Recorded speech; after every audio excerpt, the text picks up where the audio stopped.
अस्सलामु अलैकुम वरहमतुल्लाहि वबरकातुहू। सल्लु अलल हबीब सल्लल्लाहु ताला अला Muhammad. Chapter 4 joint stock company की प्रॉब्लम नंबर 2। एक ऐसी प्रॉब्लम जिसके अंदर एक ऐसा पॉइंट मौजूद है जो इससे पहले सवाल में नहीं था। अगर आप चाहते हैं कि आप सवाल को स्किप ना करें और इसमें मैक्सिमम मार्क्स ऑब्टेन करें तो फिर मेरे साथ चलिए हम सवाल को देखते हैं। याद रखिएगा मैंने कंप्लीट क्वेश्चन ऊपर लिख दिए। वजह इसलिए कि जब तक बच्चा प्रॉब्लम को नहीं समझेगा कि उसमें पूछा क्या गया है, उसमें है क्या कुछ, उस वक्त तक सॉल्यूशन जो है वो आपको की बुक में मिल जाएगा। असल मसला है सवाल को अंडरस्टैंड कर। तो सवाल की अंडरस्टैंडिंग की तरफ चलते हैं बगैर टाइम ज़ाया किए। देखें चैप्टर 4 का problem number 2। Numan limited was registered with authorised capital of ₹80 lakh divided into 8 lakh ordinary shares, 10 each। ये वो हिस्सा है जो ऑथराइज्ड कैपिटल में बैलेंस शीट में लिखा जाना है। इस पे मैं लिख देता हूं एसेट्स रुपीज लायबिलिटीज और फिर रुपीज। ये ले। अब इस पूरे सवाल में इसका सिवाय एक जगह के कोई ताल्लुक नहीं। ये सिर्फ आपको ये अंडरस्टैंडिंग दे सकता है कि ये जो 10 है ये एक शेयर की प्राइस है। इसके अलावा पूरे सवाल में इसका कोई खास करैक्टर एग्जिस्ट नहीं करता। इसलिए बच्चों को कभी भी सवाल पढ़ते हुए ऑथराइज्ड कैपिटल से परेशान नहीं होना चाहिए। चलें, मैंने कहा कि चूंकि पूरे सवाल में इसका कहीं और कोई काम नहीं होगा तो मैं इसको आपके सामने लिख देता हूं और इसका हिस्सा ही हम खत्म कर देते हैं।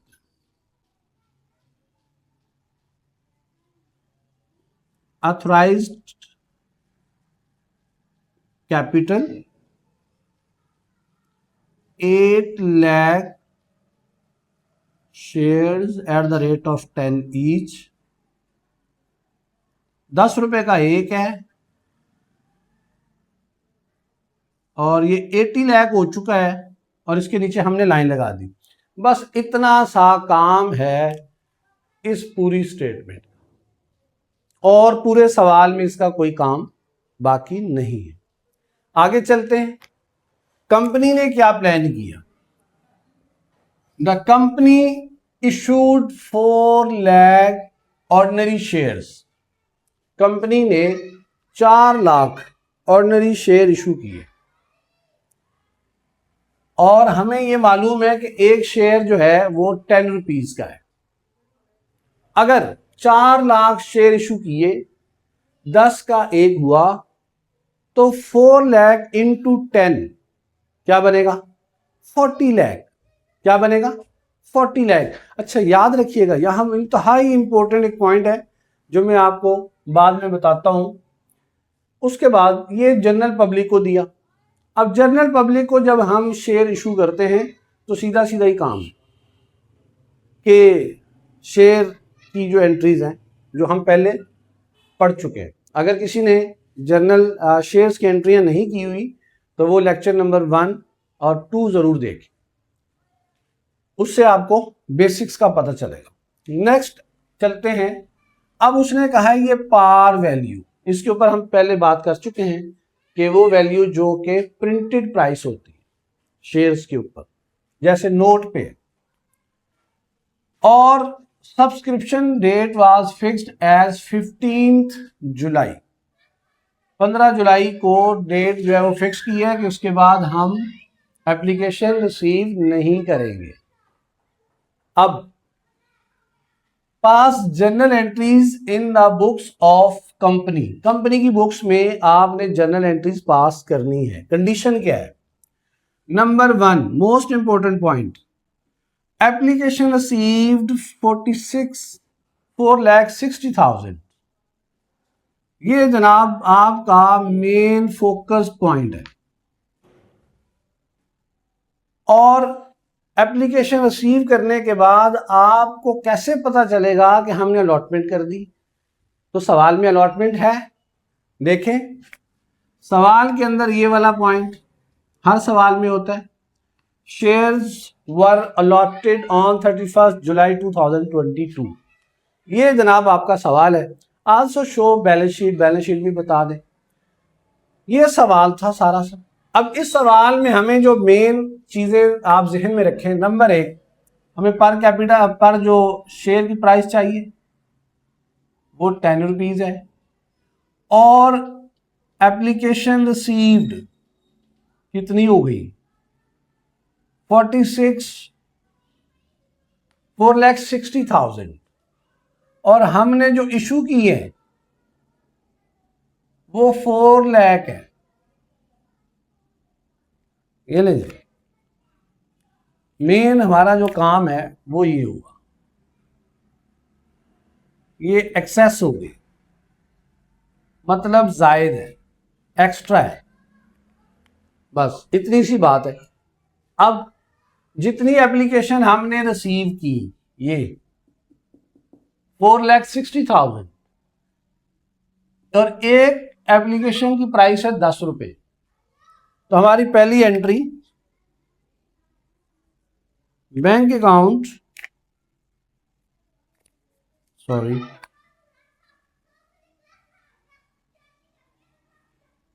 Bank account to shares application account.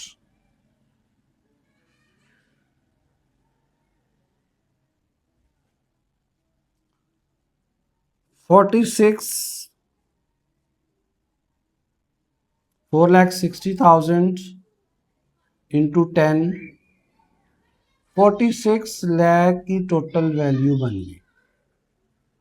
और नरेशन हो गई बीइंग शेयर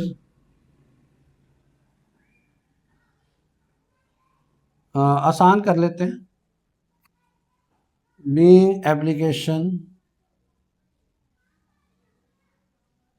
रिसीव्ड। ये नहीं, अब यहां पर हमने वैल्यू डालनी है। वैल्यू जरा बड़े मार्कर से अजीब लगेगी। 46 लाख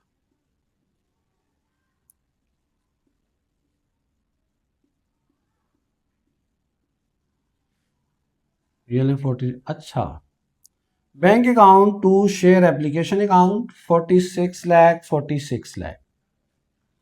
अब हमने तो इशू करने हैं अब इसकी डेट डाल लें 2/22 और 15 जुलाई, ये जी डेट है। अब आपने सोल्यूशन में क्या लिखा? नोमान लिमिटेड, ये इदारे का नाम था।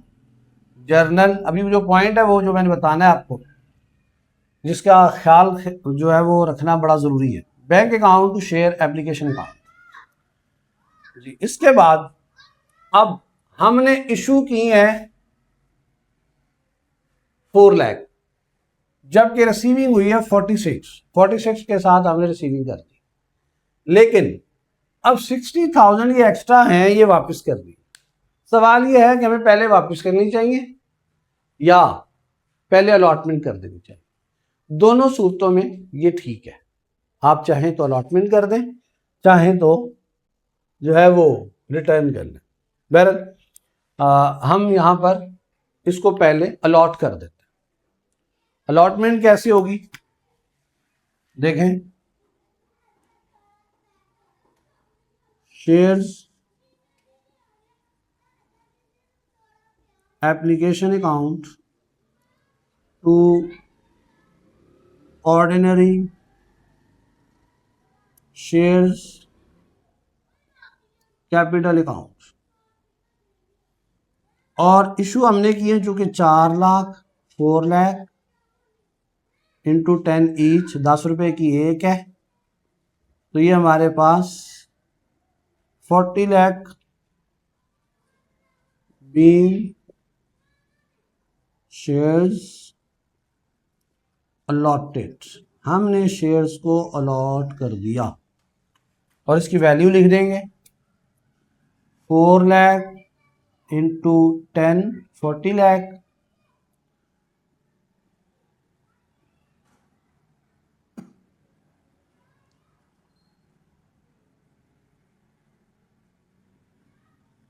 ये लीजिए 40 लाख, और इसकी डेट जो अलॉटमेंट की है वो है 31st।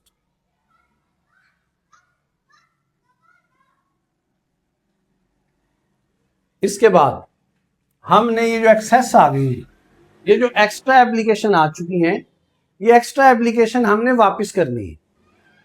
अब वापस करेंगे तो जो पहली एंट्री है उसको रिवर्स कर देंगे। वो रिवर्स क्या होगी? बैंक अकाउंट क्रेडिट होगा, share application account to bank account, और 60,000 चूंकि वापस करनी है, 10 रुपए की एक है, तो ये 6 लाख रुपया बनता है। तो हमने 6 लाख रुपया शेयर एप्लीकेशन के सामने लिखा और 6 लाख ही हमने बैंक के सामने लिख दिए। ये हमारा सवाल, और इसकी नरेशन होगी बीइंग एक्सेस एप्लीकेशन रिफंडेड। जी, ये हमारा सवाल मुकम्मल हो गया। अब इसकी बनेगी बैलेंस शीट। तो बैलेंस शीट तो बहुत आसान है। देखें, बैंक डेबिट हो रहा है 46 लाख से और बैंक क्रेडिट हो रहा है 6 लाख से। तो डेबिट के अंदर अगर हम क्रेडिट को माइनस करें, 46 लाख में से 6 लाख को माइनस करें, तो हमारे पास बैंक में कितने पैसे आ जाएंगे? बैंक, मैं यहां लिख भी देता हूं आपके लिए आसानी होगी कि देखें, ये हमारे पास 46 लाख, 6 लाख क्रेडिट हो गए, तो हमारे पास 40 लाख की वैल्यू बच जाएगी। और इसके अलावा चूंकि सवाल में हमारे पास कुछ नहीं है, तो हमने यहां पर 40 लाख की वैल्यू डाल दी। अब दूसरी साइड पे चलते हैं। ये शेयर एप्लीकेशन है, ये भी शेयर एप्लीकेशन है, और ये भी शेयर एप्लीकेशन। शेयर एप्लीकेशन यहाँ पे 46 से क्रेडिट है, शेयर एप्लीकेशन अकाउंट यहाँ पे 40 से डेबिट है, और शेयर एप्लीकेशन यहाँ पे 6 से डेबिट है। ये भी डेबिट है, ये भी डेबिट है। इन दोनों को अगर हम प्लस करेंगे 46, तो 46 से ये क्रेडिट हो रहा है, 46 से ये डेबिट हो रहा है, तो डेबिट क्रेडिट आपस में कैंसिल हो जाएंगे। तो हमारे पास क्या बचा? ऑर्डिनरी शेयर कैपिटल, और ऑर्डिनरी शेयर कैपिटल कितना है? 40 लाख। तो हम इसकी यहां पर एक हेडिंग देंगे, इशूड कैपिटल।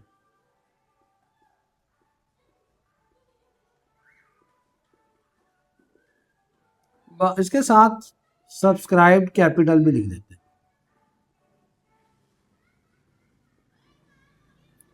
ये हेडिंग है, इसके नीचे हमने लिख देना है ऑर्डिनरी शेयर्स कैपिटल अकाउंट।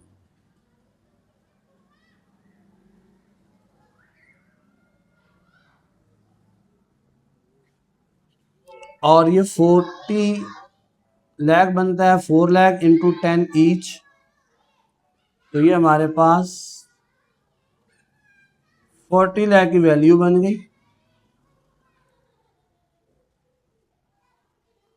और ये जी हमारी बैलेंस शीट मुकम्मल हुई। दोबारा एक मरतबा रिव्यू कर रहा हूं सारे सवाल को। Numan limited was registered with authorised capital of rupees 80 lakh. 80 lakh से कंपनी रजिस्टर्ड है, डिवाइडेड इनटू 8 लाख शेयर्स, और उसने 8000 शेयर बना लिए। कैसे बनाए ये हम पिछले लेक्चर में डिस्कस कर चुके हैं। Ordinary share 10 each. अगर 80 लाख को 80 लाख को 8 लाख पर डिवाइड करेंगे तो 10 हमारे पास आएगा। Company issued 4 lakh ordinary shares. Company ने 4 लाख ऑर्डिनरी शेयर इशू किए हैं जनरल पब्लिक को for subscription at par value. Par value, original value, nominal value, face value, यही से कहा जाता है। इशू किए हैं 1 जुलाई को। Subscription date was fixed as 15 July. 15 जुलाई उन्होंने डेट फिक्स की हुई है। अब देखें, application for 4,60,000 share were received. 4,60,000 share were received. Bank account share application account 4,60,000 into 10 46 lakh बन जाएगा। डेबिट और क्रेडिट में हमने डाल दिया। उसके बाद उसने कहा जी शेयर अलॉट कर दिए 31 जुलाई को। हमने 31 जुलाई लिखी। Share application account to ordinary share capital account 4 lakh into 10 each 40 lakh बन जाएगा। बीइंग शेयर अलॉटेड, हमने शेयर अलॉट कर दिए। अब हमारे पास जो चीज़ें सामने आई उसमें यह था कि 4,60,000 में इशू हमने किए थे 4 लाख, तो 60,000 हमारे पास एक्स्ट्रा है। ये एक्स्ट्रा हमने वापस करने हैं। वापस करेंगे तो उसकी एंट्री क्या होगी? पहली एंट्री का रिवर्स। पहली एंट्री का reverse, share application account to bank account. यानी पहले पैसे आए थे तो बैंक डेबिट था, अब पैसे हमसे जा रहे हैं तो बैंक क्रेडिट हो जाएगा। तो share application account to bank account कितने? 60,000 इंटू 10 ईच 6 लाख, तो ये 6 लाख वैल्यू बन जाएगी। नरेशन क्या होगी? Being excess application was refunded. हमने जो एक्स्ट्रा एप्लीकेशन थी वो रिफंड कर दी जी। अब आप इसको अगर मुकम्मल करना चाहते हैं ये इस तरह कर लें। इसकी डेट भी वही होगी जो ऊपर है, ठीक है। और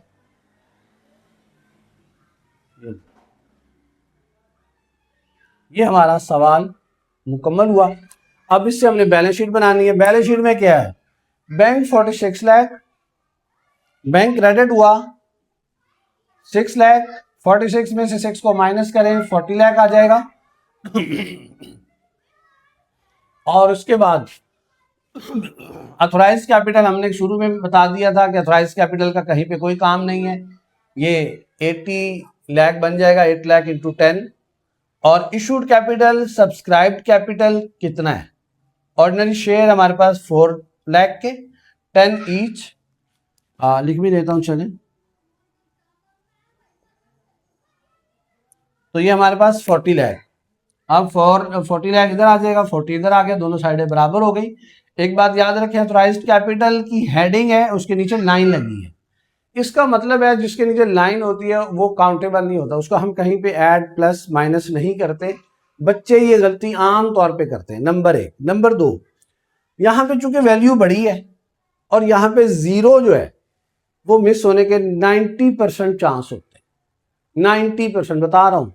बड़े टॉपर किस्म के बच्चे ये एरर करके आ चुके हैं बोर्ड में कि वो जीरो मिस हो गया, और वो जीरो मिस क्या हुआ? पूरा क्वेश्चन ही मिस हो जाएगा। इसलिए जीरो अच्छी तरह से देखें कि 5 जीरो लगते हैं कि 6 लगते हैं। देखें 5 जीरो है और ये 10 के साथ 1 जीरो है।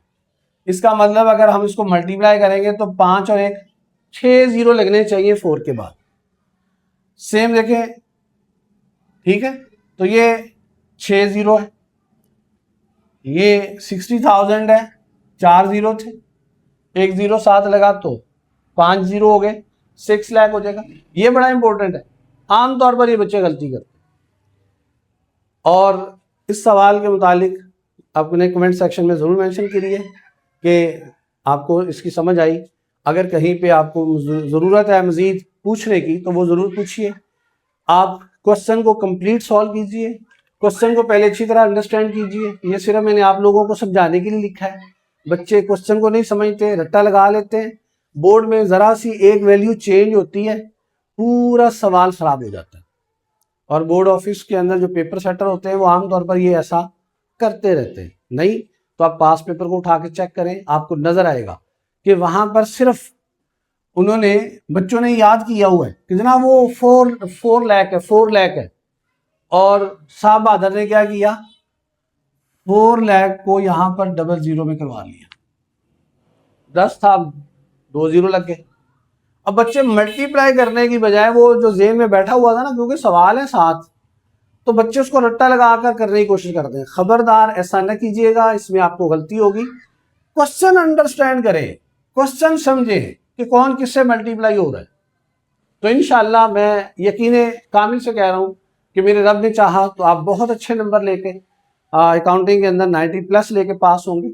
अल्लाह ताला आपके वालिदैन की आंखों को ठंडा करे जो आप पे इन्वेस्ट करते हैं। और दुआ में याद रखिएगा, कोई मज़ीद आप पूछना चाहें कमेंट सेक्शन में पूछें, और कोई भी सवाल बिला झिझक, विदाउट एनी हेजिटेशन आप पूछ सकते हैं। चैनल को लाइक कीजिए, सब्सक्राइब कीजिए और शेयर कीजिए, अपने दोस्तों के साथ इसको शेयर कीजिए। इंशाल्लाह उनको फ़ायदा होगा तो यकीनन आपको ज़रूर फ़ायदा होगा। Thank you very much. ये लास्ट वाली जो एंट्री है इसको ज़रा फोकस कर लीजिएगा। ये पहली एंट्री का रिवर्स है। चूँकि बोर्ड भी आपको मालूम है कि ये 4/6 का है और अकाउंटिंग के सवाल तो बड़े बड़े होते हैं, तो बड़े बड़े सवालों को इस पर लाना थोड़ा मुश्किल ज़रूर है, लेकिन कोशिश की है कि आपको बेहतर समझ आ सके। और याद रखिए ये 3 एंट्रीज हैं। पहली एप्लीकेशन रिसीव्ड, दूसरी शेयर अलॉटेड, और तीसरी रिफंड, एक्सेस रिफंड।